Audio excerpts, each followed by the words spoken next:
Olá, eu sou Marluce, da Poligrafia Editora, e estou aqui com Flávio Taira, que está lançando o livro O Capital Suicida, Racionalidade Ambiental, Alto Interesse e Cooperação no Século XXI. Além de escritor, Flávio Taira é economista e professor do Departamento de Ciências Econômicas da Escola Paulista de Política, Economia e Negócios da Unifesp. Flávio Taira tem mestrado em Economia Política e doutorado em Ciências Sociais pela PUC São Paulo, com créditos e pesquisas na Universidade de Barcelona, na Espanha.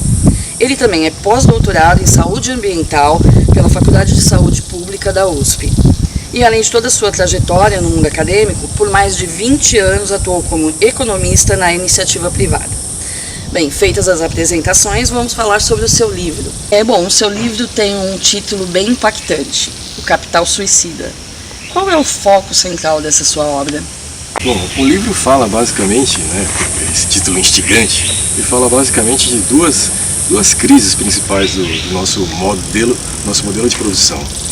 Eu diria assim, que existe uma crise interna do capital, que ele fala, que é expresso no crescente nível de desigualdade social, no aumento da concentração de renda, isso em nível planetário.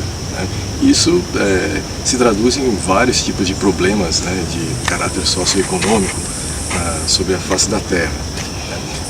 Além disso, um fator que evidencia mais é a crescente financiarização do sistema econômico, que a gente teve esse modelo aqui, esse exemplo da crise de 2008, que mostrou que esse processo de concentração está à vista de todos, e os procedimentos continuam os mesmos. Então precisa ser repensado essa questão. Por outro lado, eu diria externo, a gente está vivendo uma crise ambiental de proporções, digamos, planetárias. Não é um efeito mais localizado apenas. Hoje em dia, com os alertas do IPCC já nos mostram que realmente já existe um impacto que afeta a continuidade da vida no planeta nas próximas décadas. Se nada for feito a continuar nesse ritmo de exploração, de crescimento de emissões de poluentes, espera-se que a gente chegue aí daqui a algumas décadas a um nível de poluição, um nível de impactos ambientais que talvez provoquem maiores prejuízos ainda do que algumas, custariam mais caro do que algumas ações de mitigação agora. Então é importante, acho que é urgente. E esse caráter suicida da economia, parece assim, ainda não está claro para todo mundo. Então, você cita a questão da crise ambiental, acredito que seja o ponto central do seu livro, e hoje a gente verifica que há várias frentes, diversas frentes que não encaram o problema do aquecimento global e de todo o impacto no meio ambiente como algo provocado pelo homem. E eles acreditam até que esse pensamento atrapalha a atividade econômica, atrapalha o crescimento. Como você aborda isso no seu livro? O IPCC tem milhares de cientistas ao redor do mundo que mostram que a gente está vivendo aí um período que alguns analistas já chamam de o antropoceno, que é uma mudança na era geológica provocada pela ação do homem. E isso é evidenciado pelos impactos causados aí nos últimos 250 anos, desde a Revolução Industrial. Então, assim, mesmo todos os cálculos feitos pelo IPCC, eles evidenciam que após a Revolução Industrial houve um aumento desse nível de emissões de poluentes que hoje em dia provocam esse problema do aquecimento global. E que não é simplesmente uma questão de retórica, como se tenta discutir isso aí. E ele tem impactos já que a gente já sente ao redor do planeta, em termos de enchentes, tormentas, uma mudança do clima mesmo, que tende a provocar problemas cada vez mais sérios no decorrer das próximas décadas, se esse ritmo de emissão não for diminuído. Então ele precisa ser controlado, precisa chegar-se a um acordo comum para se tentar estabelecer políticas para diminuir esse ritmo. não está fácil, né? Mas isso aí depende basicamente da ação dos homens, né? dos capitalistas, e principalmente, né? A gente precisa tomar algumas decisões e cumprir algumas metas que são estabelecidas. Flávio, nós temos visto algumas manifestações internacionais, né, vindas principalmente da França, né, da Sorbonne, da universidade, do próprio presidente Macron, falando sobre repensar o capitalismo. Isso está muito em linha com o seu livro. Eu acredito que tem uma certa similaridade com o que você está querendo dizer também. Você acredita que existe um movimento que pode ganhar força, né, nessa linha de parar e repensar todo esse capitalismo que está em vigor hoje? Eu acho que existe uma necessidade, na verdade, de se repensar o capital, né? Esses problemas que eu já levantei, a questão da desigualdade, da concentração, do aquecimento global, eles já evidenciam que é um problema de escala planetária, né? E que está cada vez mais, é um problema cada vez mais agudo. Esses dois problemas foram colocados.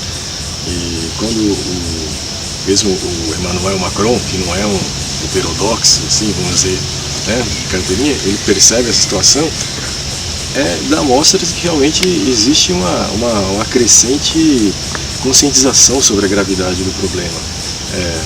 Ainda existem, né, vários movimentos desse tipo ao redor do mundo, são vários estudiosos em todos os países, praticamente já tem gente falando disso, não é nenhuma novidade falar.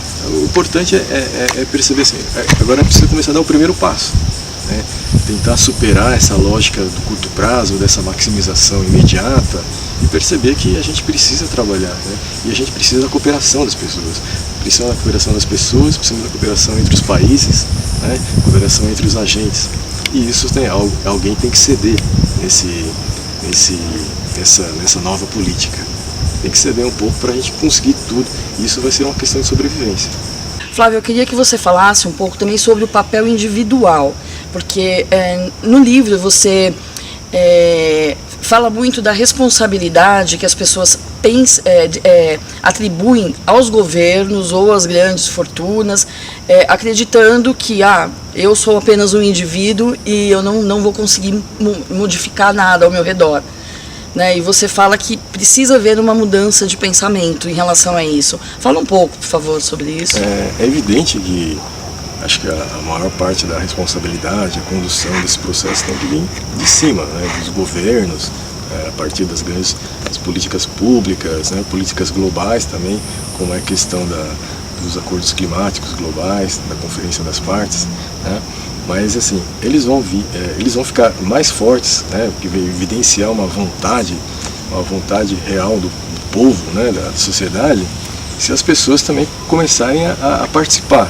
E a participar, a responsabilidade do indivíduo não é simplesmente demandar que o país obedeça os termos da Conferência das Partes, né. O importante é assim, as pessoas no seu dia a dia também perceberem como eles estão envolvidos nessa manutenção desse modus operandi do sistema capitalista, né? Isso é evidenciado, por exemplo, no padrão de consumo das pessoas, né? No que a própria pedagogia do consumo trazida pelo sistema capitalista trouxe para as pessoas, que são criadas assim são criadas e educadas desde que nasceram, né? O que eu vou comprar, o que eu vou ter, qual é o meu objetivo na vida, né? A profissão que eu vou ter, pensando em termos de uma preocupação primeira sempre é a questão dinheiro para comprar recursos, né? Para comprar recursos materiais. E para a gente terminar, eu queria que você, Flávio, nos dissesse por que ler o seu livro. Eu acho que o livro traz algumas mensagens, né? Ou eu pensei em fazer com que essas mensagens fossem atingidas. Porque assim, além de falar das grandes mazelas globais, é importante tentar identificar também o nosso comportamento em meio a essas grandes questões. Então, é importante que a gente consiga perceber como o nosso comportamento, a nossa forma de agir, a nossa forma de pensar, ela está de operar, a nossa forma de trabalhar, o que nós valorizamos na vida, como isso tudo também tem alguma relação com esse grande problema global. E por quê? Porque não que nós sejamos a causa disso, mas a gente é fruto, né? E é fruto e podemos estar servindo como combustível para a manutenção desse modelo. Então faz parte de um momento de reflexão sobre a nosso padrão de vida, nosso ideal de felicidade. Eu acho que se a gente conseguir pensar nisso, né, lendo o livro, eu acho que eu vou ficar muito contente de ter atingido alguns objetivos. Muito bom. Quero agradecer Flávio Taira, né, por nos falar do seu livro, e também quero convidar a todos a lerem O Capital Suicida, que é um instrumento para um ótimo debate. Um abraço e obrigada.